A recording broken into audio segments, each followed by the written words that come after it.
Bienvenue à tous. S'il est vrai que la transition urbaine africaine est porteuse de grandes opportunités, il n'en demeure pas moins vrai qu'elle pose également de nombreux défis. Et pour cause, les agglomérations urbaines se développent le plus souvent sans bénéficier de politiques ou d'investissements à la hauteur des enjeux, notamment liés à la durabilité. La société civile, à l'instar de l'association Construire pour demain, tire la sonnette d'alarme. Son président est notre invité sur ce plateau, Bogrin Doumong. Vous êtes ingénieur bâtiment. Merci d'avoir répondu à notre invitation. Bonjour Gaëtan, merci de votre invitation, merci aux téléspectateurs. Alors, monsieur Doumong, ma patrie, c'est la ville durable. C'est le plaidoyer que vous avez mené pour le développement urbain africain. En quoi était-il important pour vous de prendre cette initiative ? Il était véritablement important de plaider parce que nous considérons que les enjeux urbains qui se déploient en Afrique aujourd'hui méritaient que l'on tirât la sonnette d'alarme sur le sujet, à l'effet justement de mobiliser le politique, de mobiliser le commun des mortels autour de ce que sont ces véritables enjeux, pour véritablement susciter une prise de conscience, ou en tout cas encourager cette prise de conscience, afin que nous puissions avancer de façon véritable dans le sens justement du développement urbain durable, mais en avançant en bon père de famille, parce que de comprendre ce que sont les véritables enjeux avant que d'agir n'est pas chose égale au fait d'agir comme ça, comme si, sans prendre véritablement en considération la réalité de ce qui se passe sur le terrain. Donc le plaidoyer avait pour vocation à marteler, à dire ce que sont les défis urbains, notamment en termes d'habitat, en termes de déploiement de l'espace, d'étalement, en termes de logement, en termes de foncier, et de rappeler justement que dans le contexte du changement climatique, ces enjeux se retrouvent chargés d'un venin qui paralyse justement l'action urbaine, d'où la nécessité justement de revenir à l'action humaine, d'où justement ma patrie, c'est la ville durable. Parce Alors concrètement, qu'est-ce qui vous inquiète quant au développement urbain africain ? Justement, comme je le disais tout à l'heure, le développement urbain africain semble relativement anarchique. On se rend compte que l'étalement urbain est devenu une donnée. On s'aperçoit que les défis de la planification sont si forts que justement on a l'impression que l'habitat précède souvent l'urbanisme.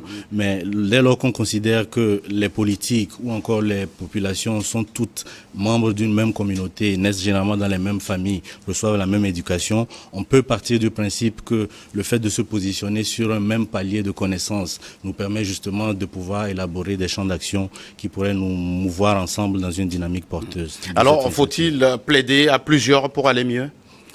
Pas forcément plaider à plusieurs pour aller mieux, parce que en tout cas les 100 que nous représentons ne plaident pas, ou en tout cas ne se représentent pas, ne se considèrent pas comme des alcooliques anonymes ou alors un groupe en désintoxication. Loin s'en faut, nous ne plaidons pas forcément pour aller mieux in tutu personae, mais pour justement considérer que l'action que nous menons ait un impact. Et cet impact-là est nécessaire dès lors qu'on considère que le champ justement des connaissances que l'on a actuellement sur l'urbanité africaine nous amène à nous mouvoir dans une logique de développement urbain durable, mais une logique centrée spécifiquement sur l'action individuelle comme étant porteuse, ou en tout cas chargée en fait d'un élément de tremplin, on va dire, pour encourager en fait l'action commune. Alors, qui sont les véritables destinataires de ce document que vous avez signé et publié ?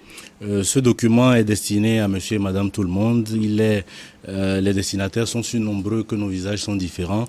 Monsieur et madame tout le monde, disais-je, au rang desquels participent des décideurs, au rang desquels participent des leaders d'opinion, des membres de la société civile, toute personne qui, pouvant jouer de leur statut ou de leur stature, donc de leur position sociale ou de leur position professionnelle, pourrait s'en faire un écho pour contribuer à notre suite justement à sa dissémination. Alors, monsieur Doumong, quel est pour vous l'intérêt aujourd'hui de théoriser la ville patrie, et en quoi est-ce que cette notion peut être pertinente dans le contexte actuel ? La ville patrie dont nous avons beaucoup parlé est en fait la ville durable qui se détermine davantage par l'engagement des populations qui qui la réalisent, donc des populations, des habitants qui lui donnent vie, qui lui donnent d'exister, de se mouvoir. Il était véritablement intéressant de la théoriser parce que, ce faisant, nous avons associé la notion de patrie, qui est un contenu véritable en termes d'engagement. La patrie est ce qui nous rappelle justement à notre appartenance. Et donc, pour nous, le postulat était de dire que de considérer l'espace sur lequel on agit, l'espace auquel on appartient parce que on y vit, parce qu'on l'habite, comme étant en substance cette patrie-là à laquelle nous sommes si fortement attachés, nous permettrait justement de décrire la ville-patrie comme étant l'espace qui convient justement au combat que nous menons, à l'effet justement d'amener le commun des mortels à agir dans le sens justement de l'amélioration de notre urbanité qui est travaillée par les enjeux que l'on vient de décrire. Alors, et ça veut dire que face à cette urgence d'aller vers des villes durables en Afrique, les populations ont un rôle à y jouer. Les populations ont un rôle véritable à jouer et nous plaidons parce que c'est justement à travers les populations que la différence devrait être faite. Nous croyons véritablement à l'Afrique des peuples et à son action qui aurait un impact véritable sur l'Afrique des élites et l'Afrique des politiques. Il y a véritablement nécessité que monsieur et madame tout le monde, que vous et moi, prenions conscience de ce qui se passe là dehors, des ordures, qu'il y a des problèmes d'assainissement, etc., pour pouvoir véritablement agir. Mais cette action ne saurait véritablement être matérielle que si elle est précédée de la conscience qui, de façon naturelle, nous oblige justement à plaider et à marteler et à insister sur le fait que c'est à travers monsieur et madame tout le monde que la ville de demain sera. Alors, la question que j'ai envie de vous poser, précisément, quel remède la ville, patrie, que vous proposez, peut-elle apporter dans le contexte actuel? Je pense que c'est une question intéressante parce que cette ville tient déjà des promesses.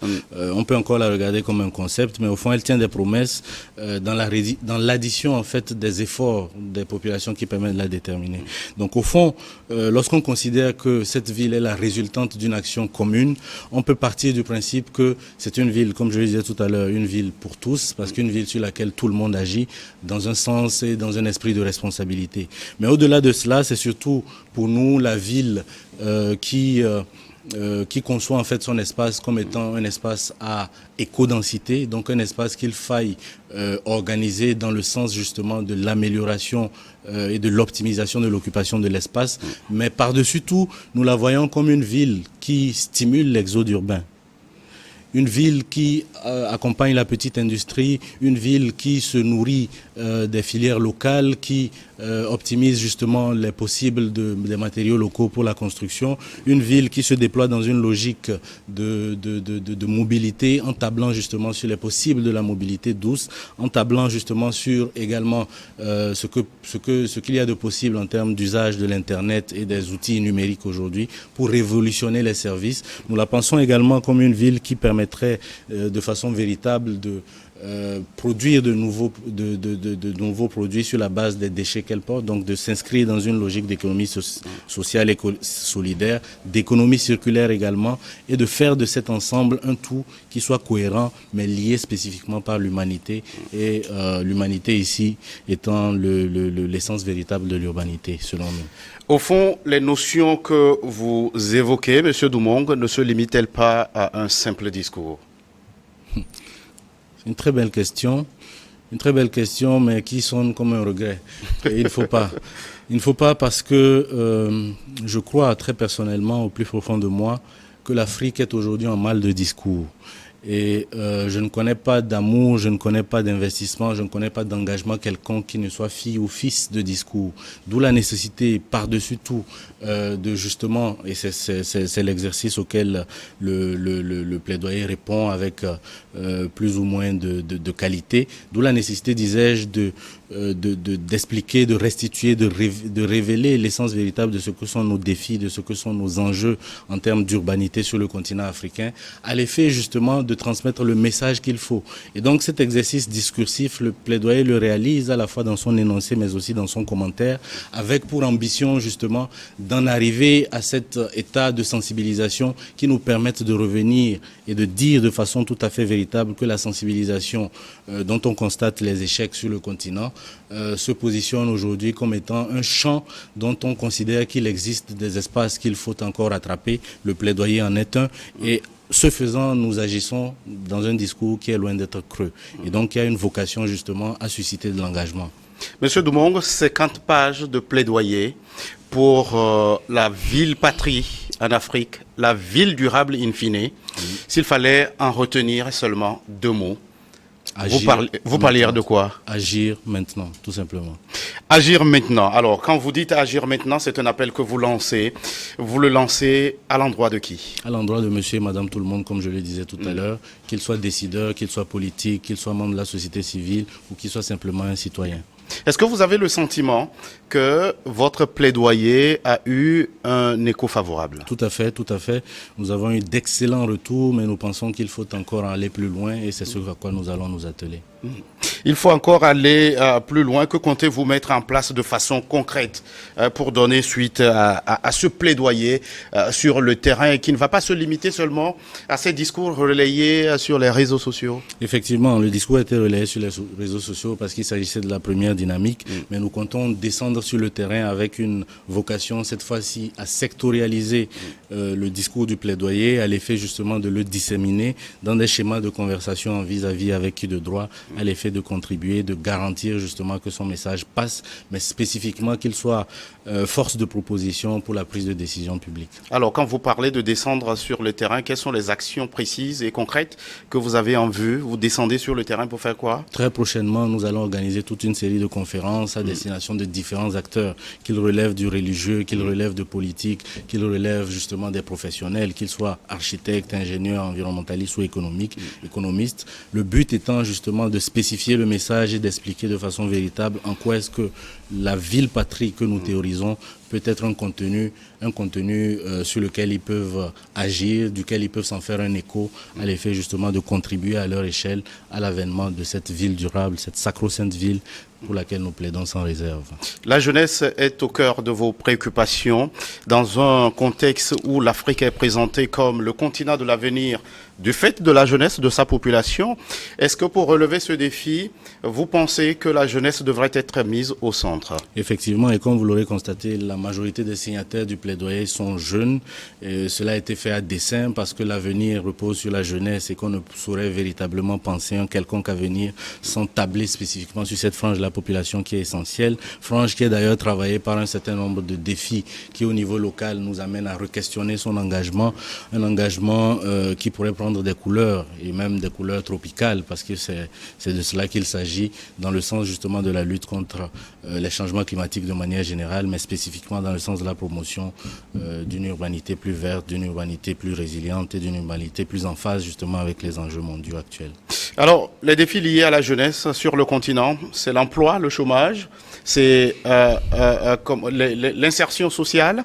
Est-ce que vous ne craignez pas d'être taxé, de vous éloigner un tout petit peu des réelles priorités de cette jeunesse pour vous attaquer à un sujet qui semblerait être un peu lointain? Justement, c'est en cela que le processus discursif du plaidoyer est important, parce qu'on ne saurait dissocier ces véritables enjeux de la question centrale aujourd'hui qui meuble les échanges au niveau international. On sort d'ailleurs de la COP27 qui a justement été un endroit justement où les jeunes se sont exprimés pour dire ce que sont leurs besoins. Parce que les besoins de la jeunesse, qu'il s'agisse d'emploi, qu'il s'agisse de sécurité, qu'il s'agisse d'insertion, etc., s'adossent peu ou prou et sont menacés par les changements climatiques. Changements climatiques qui opèrent véritablement en zone urbaine, d'où la nécessité justement pour essayer de les rattraper, de mettre en avant des logiques qui engagent cette jeunesse-là justement dans le sens du développement d'initiatives qui pourraient répondre justement au contexte ou aux enjeux d'économie sociale, d'économie solidaire, pour commencer déjà par insuffler une dynamique qui leur permette de se tirer ou de s'extirper de cette condition parfois difficile